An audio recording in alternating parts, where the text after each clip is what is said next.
नमस्कार साथियों, आप सभी का हमारे YouTube चैनल विद्यालय एजुकेशन में स्वागत है। मैं सचिन आज आप सभी के लिए बीपीएससी घटना चक्र का बुक लेकर के आए हैं। बीपीएससी घटना चक्र की बुक से आज को आपको टॉप मोस्ट पीवाईक्यूज करवाने वाले हैं और ये जो प्रीवियस ईयर क्वेश्चन है, यही प्रीवियस ईयर क्वेश्चन आपके बार बार एग्जाम्स में पूछे जाते हैं। तो अगर आप बीपीएससी टीआरई 4 की तैयारी कर रहे हैं, बीपीएससी टीआरई 4 की अगर आप तैयारी कर रहे हैं, या बीपीएससी जो आपका 17th एग्जाम होने वाला है इसकी तैयारी कर रहे हैं, इन दोनों के लिए मोस्ट इंपॉर्टेंट क्लास होने वाली है।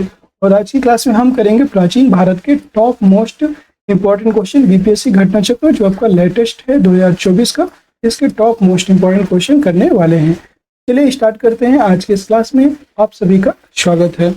आज की क्लास का पहला क्वेश्चन है, भारत में पशुपालन एवं कृषि के साक्ष्य जो भारत में पशुपालन एवं कृषि के प्राचीनतम साक्ष्य प्राप्त हुए हैं। ये जो प्राचीनतम साक्ष्य थे कहाँ से प्राप्त हुए थे? अंजीरा से, दम्बसदात से, किली गुल मोहम्मद से, मेहरगढ़ से। याद रखिएगा, ये आपके मेहरगढ़ से प्राप्त हुए हैं और ये 64th बीपीएससी प्री 2018 में क्वेश्चन पूछा गया था। देख सकते हैं, भारतीय उपमहाद्वीप में पशुपालन एवं कृषि का प्रारंभिक स्थल मेहरगढ़ को माना जाता है, जो 7000 से 5500 ईसा पूर्व के मध्य मानव बसाव का क्षेत्र था। कुछ विद्वान मेहरगढ़ में पशुपालन का काल 8500 ईसा पूर्व से मानते हैं। नवीनतम खोजों के आधार पर भारतीय उपमहाद्वीप में प्राचीनतम कृषि साक्ष्य वाला स्थल उत्तर प्रदेश के संत कबीर नगर जिले में स्थित लहुरा देव है। अगर सबसे प्राचीनतम कृषि साक्ष्य की बात करेंगे तो वो है 8500 ईसा पूर्व वाला उत्तर प्रदेश में स्थित संत कबीर नगर जिले में स्थित है लहुरा देव। यहाँ से 7000 ईसा पूर्व से 9000 ईसा पूर्व के मध्य मानव के बसने तथा निश्चित तौर पर 6400 ईसा पूर्व के चावल के साक्ष्य भी प्राप्त हुए हैं।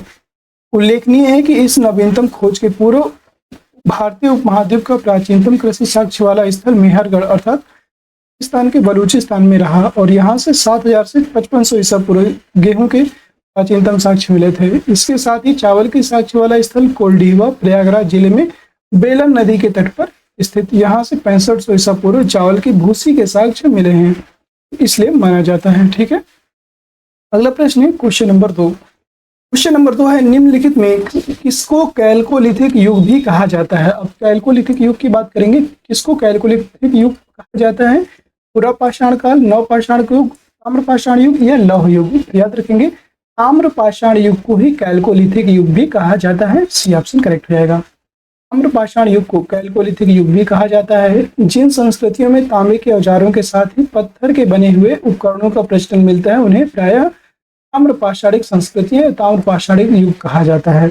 अगर तांबे के साथ पत्थर के भी जो औजार हैं प्राप्त हों तो उन्हें ताम्रपाषाणिक युग कहते हैं। अगला प्रश्न है क्वेश्चन नंबर 3।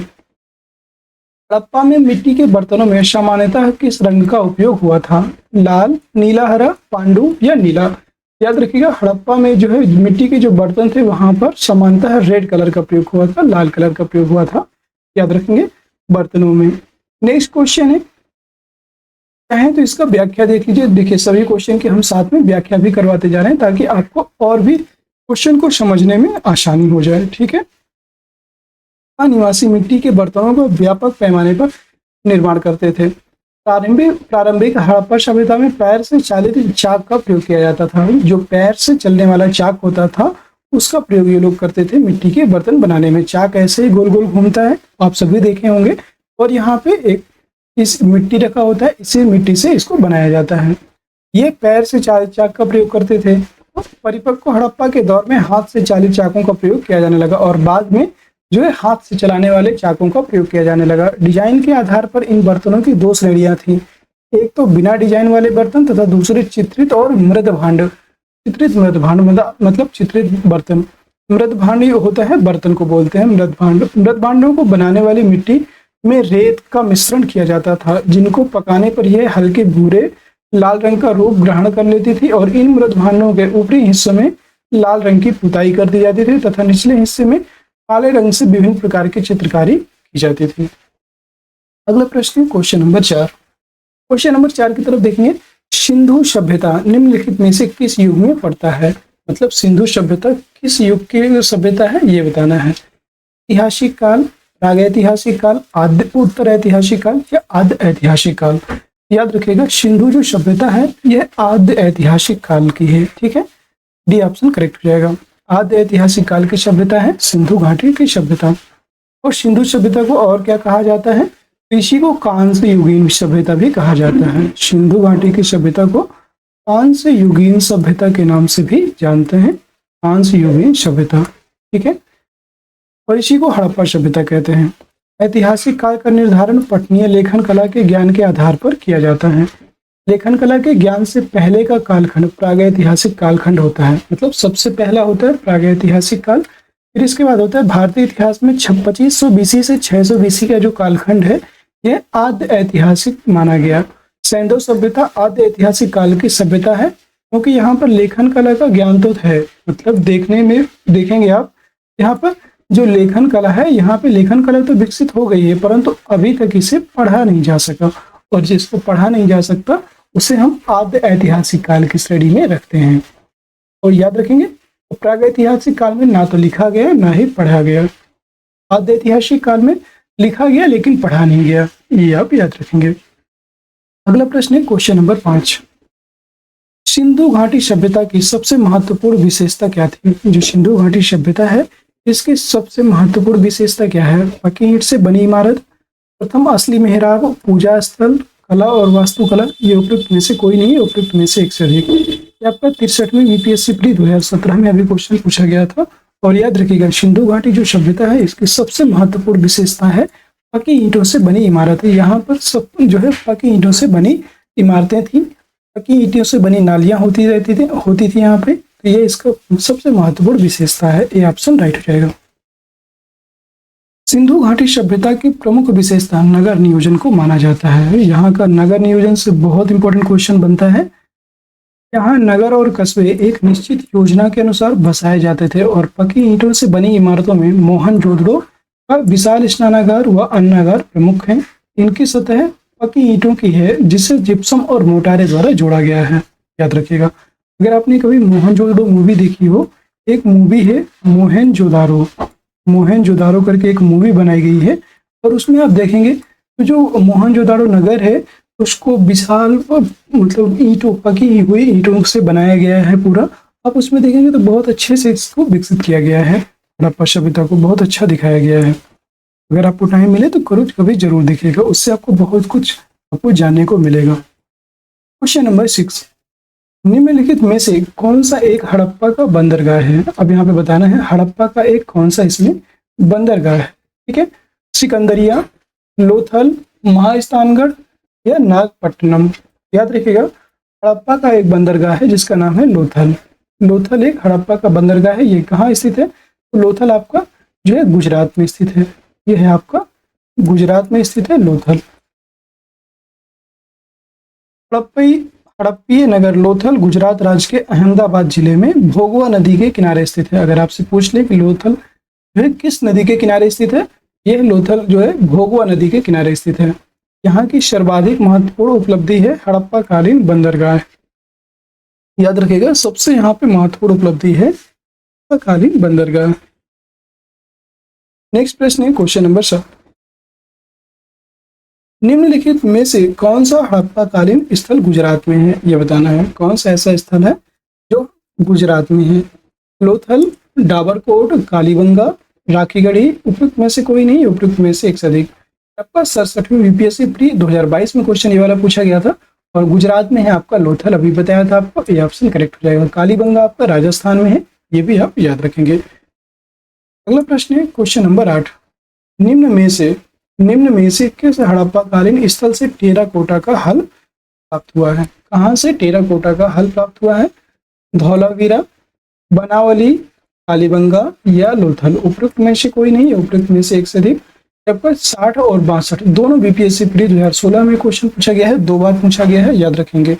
और हड़प्पा कालीन स्थल टेराकोटा का जो हल है यह प्राप्त हुआ था बनावली। बनावली कहाँ है? बनावली आपका हरियाणा में है, याद रखेंगे। बनावली हरियाणा में स्थित है और यहाँ से जो है टेराकोटा का हल प्राप्त हुआ है, याद रखेंगे। यह है बनावली, हरियाणा के फतेहाबाद जिले में स्थित बनावली से टेराकोटा का हल प्राप्त हुआ। अगला प्रश्न है क्वेश्चन नंबर 9। क्वेश्चन नंबर 9 है, निम्न में से इस हड़प्पन नगर में जूते हुए खेतों के निशान मिले हैं? ये वेरी इंपॉर्टेंट है, बहुत बार ये क्वेश्चन पूछा गया है, याद रखेंगे। 66वीं बीपीएससी प्री 2020 में भी ये प्रश्न पूछा गया। निम्न में से किस हड़प्पन नगर में जूते हुए खेतों के निशान प्राप्त हुए हैं? याद रखेंगे जो आपका कालीबंगा, धौलावीरा, मोहनजोदड़ो, लोथल, इनमें से याद रखिएगा जूते हुए जो खेत के साक्ष्य हैं या निशान हैं यह कालीबंगा से प्राप्त होते हैं। ये ऑप्शन करेक्ट हो जाएगा। कालीबंगा आपका कहाँ स्थित है? यह आपका राजस्थान में स्थित है। कालीबंगा राजस्थान में स्थित है। देख सकते हैं और सभ्यता के स्थलों में खंभात की खाड़ी के निकट लोथल से गोदीवाड़ा के साक्ष्य प्राप्त हुए हैं। राजस्थान के हनुमानगढ़ जिले में घग्गर नदी के किनारे स्थित कालीबंगा से जूते हुए खेत के साक्ष्य मिले हैं। गुजरात के धौलावीरा से हड़प्पा लिपि के बड़े आकार के 10 चिन्हों वाला एक शिलालेख मिला है। याद रखेंगे ये भी आपसे पूछा गया है कि 10 चिन्हों वाला एक शिलालेख कहाँ से प्राप्त हुआ है? तो ये गुजरात के धौलावीरा से प्राप्त हुआ है। हरियाणा के फतेहाबाद जिले में स्थित बनावाली से पक्की मिट्टी की बनी हुई हल्की प्रतिकृति मिली है। ये भी आप याद रखेंगे। Question number 10। क्वेश्चन नंबर 10 है निम्नलिखित में से कौन हड़प्पा और मोहनजोदड़ो के उत्खनन से संबंधित नहीं थे? ये बताना है। आर.डी. बनर्जी, के.एन. दीक्षित, कौन इसमें संबंधित नहीं थे? आर.डी. बनर्जी, के.एन. दीक्षित, फिर हैं आपके एम.एस. वत्स या बी.ए. स्मिथ। याद रखेंगे इसमें आर.डी. बनर्जी और ये सभी शामिल थे। याद रखिए आर.डी. बनर्जी, के.एन. दीक्षित ये दोनों शामिल थे।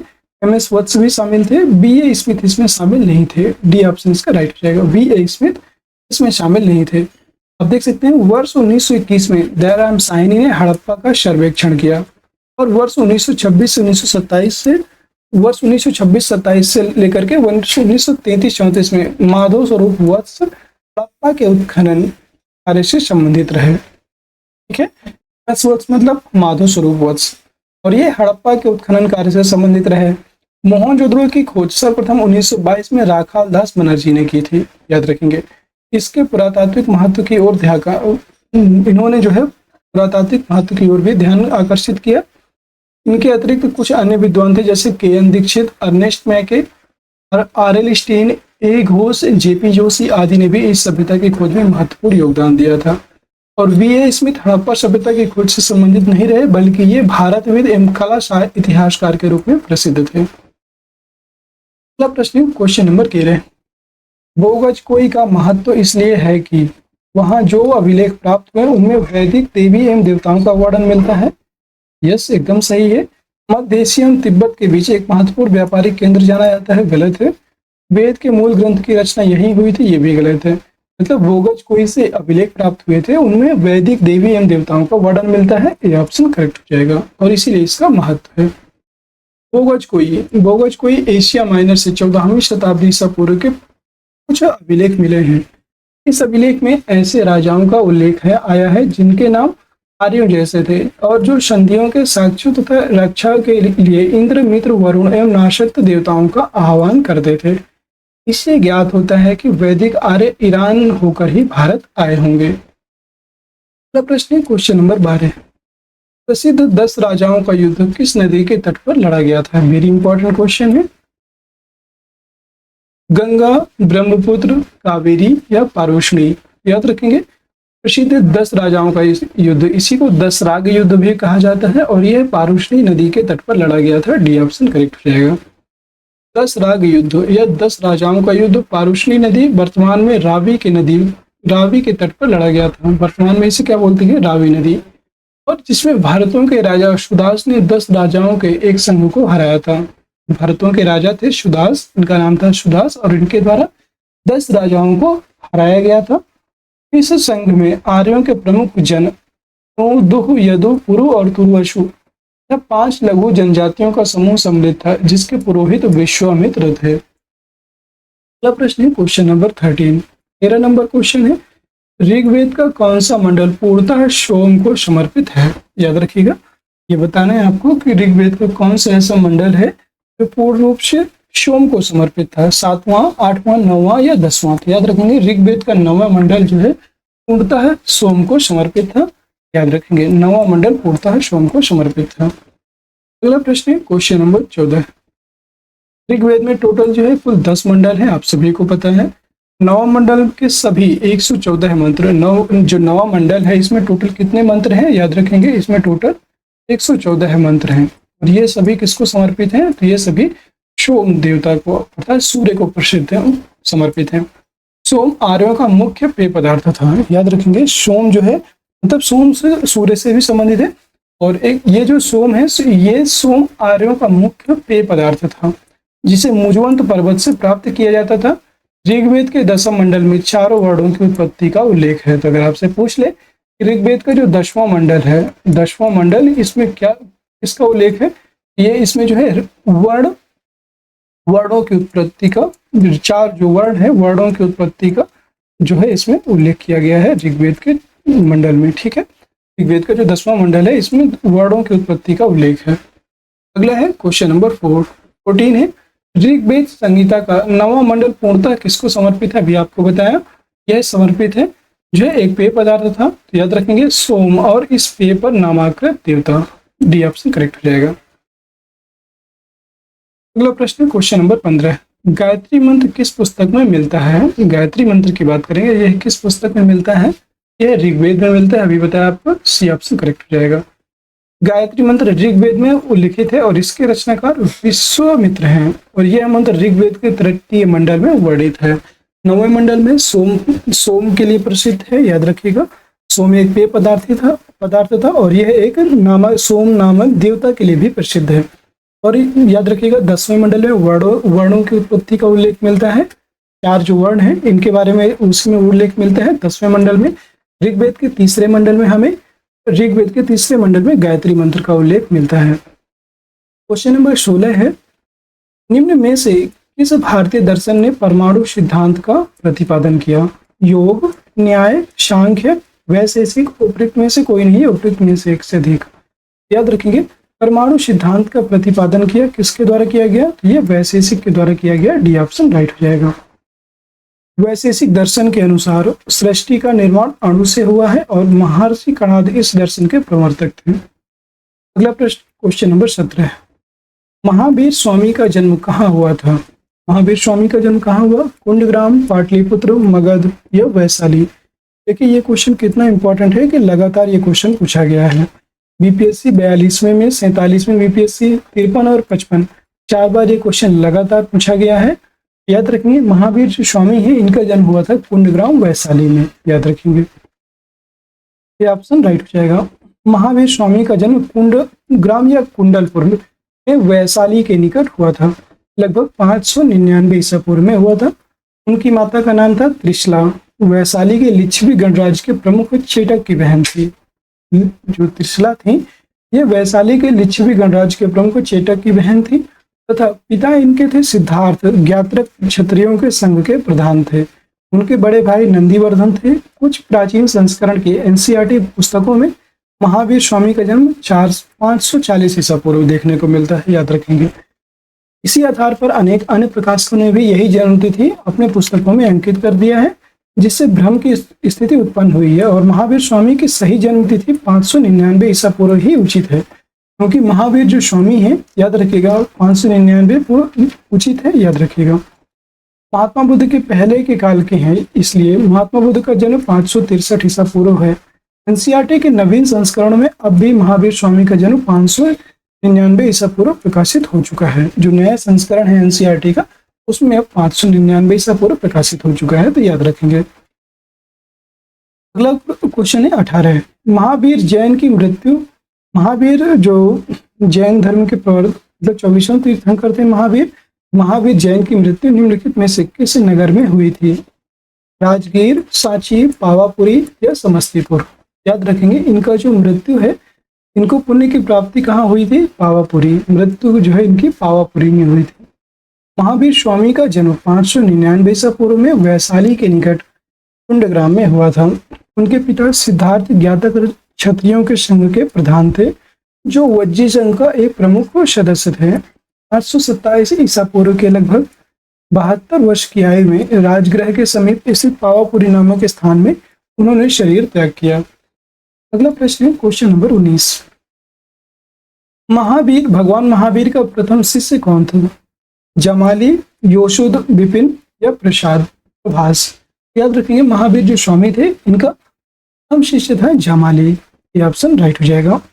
अगला प्रश्न है, भगवान महावीर का जन्म क्षत्रिय वंश में सिद्धार्थ के यहाँ 599 ईसा पूर्व में हुआ। अभी बताया आपको। उनकी पत्नी का नाम क्या था? तो इनकी पत्नी का नाम था यशोदा। उनसे प्रियदर्शना नामक एक पुत्री उत्पन्न हुई थी और उसी पुत्री का विवाह जामाली नाम के क्षत्रिय से हुआ था, जो इनका शिष्य था पहला, जो बाद में महावीर स्वामी का अनुयायी बन गया और यह उनका प्रथम शिष्य था। जामाली ने बाद में महावीर का विरोध किया और बहुरतवाद नामक नए संप्रदाय की शुरुआत की। 11 अन्य प्रधान शिष्य, जिन्हें गणधर कहा जाता है, निम्न प्रकार थे। इंद्रभूति, अग्निभूति, वायुभूति, ये तीनों भाई थे।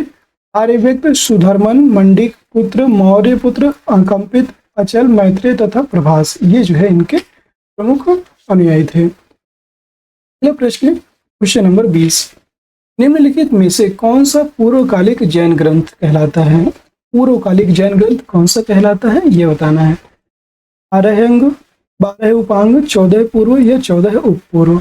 याद रखेंगे इसमें 14 पूर्व, 14 पूर्व इसमें सबसे पूर्वकालिक जैन ग्रंथ कहलाता है। याद रखेंगे, सी ऑप्शन राइट हो जाएगा, 14 पूर्व। 14 पूर्व प्राचीनतम जैन ग्रंथ है।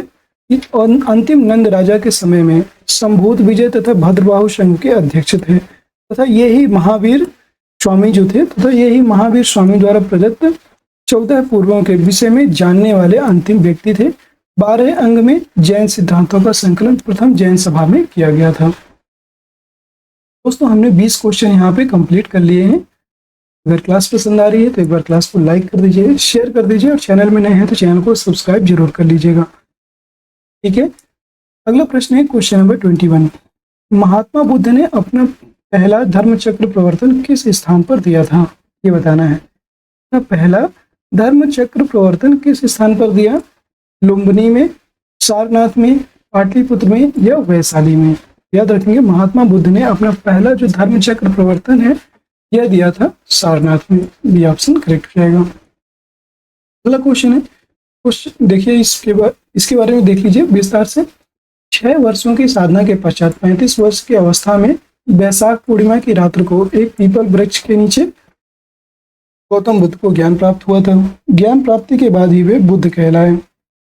ज्ञान प्राप्ति के पश्चात गौतम बुद्ध ने अपने मत का प्रचार प्रारंभ किया और उरुवेला से वे सबसे पहले ऋषिपत्तन, जो वर्तमान में सारनाथ है, यहाँ पर आए। यहाँ उन्होंने 5 ब्राह्मण सन्यासियों को पहला उपदेश दिया था। मतलब गौतम बुद्ध जो थे इन्होंने पहला उपदेश अपना कहाँ दिया? सारनाथ में दिया था। और कितने ब्राह्मण सन्यासियों को? 5 ब्राह्मण सन्यासियों को अपना पहला उपदेश दिया।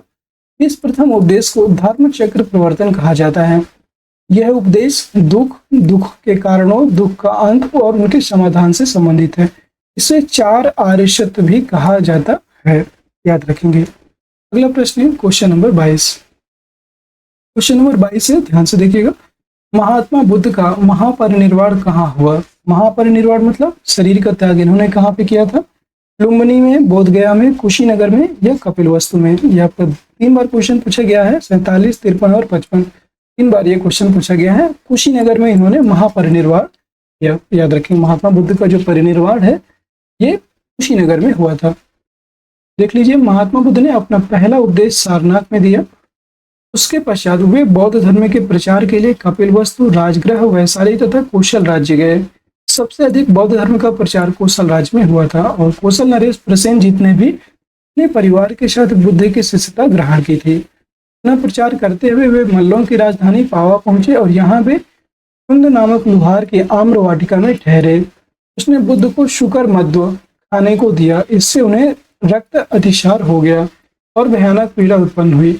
इस वेदना के बाद भी वे कुशीनगर मल्ल गणराज की राजधानी पहुंचे और यहीं 483 ईसा पूर्व में 30 वर्ष की अवस्था में उन्होंने शरीर त्याग दिया। बौद्ध ग्रंथों में इसे महापरिनिर्वाण कहा जाता है।